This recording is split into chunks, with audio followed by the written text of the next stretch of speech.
后来为着要推动 AI， 也就是人工智慧，科技部伫2021年之前要投入160亿来发展人工智慧的产业。今仔日伫台北世贸中心登场的多媒体展览会，就会当看到真侪运用人工智慧的新科技。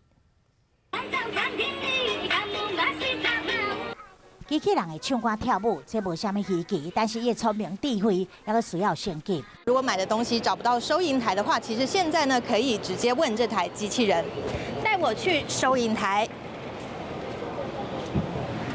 好的，马上带你去收银台。因道路线接待人客，像一个专业的服务员。随着 AI 技术的进步，必定嘛晓认主人。透过路面辨识，才会当登入电脑。唔惊阮输别人看了，就连厝内冰箱嘛要用 AI 新科技来帮忙。开门方式这样子，对，那这是可以方便一般人使用。冰箱顶的面板用手甲卡一下，就会当开门，也有 AI 节电功能，比共款大小一般冰箱会当节省4分之1的电。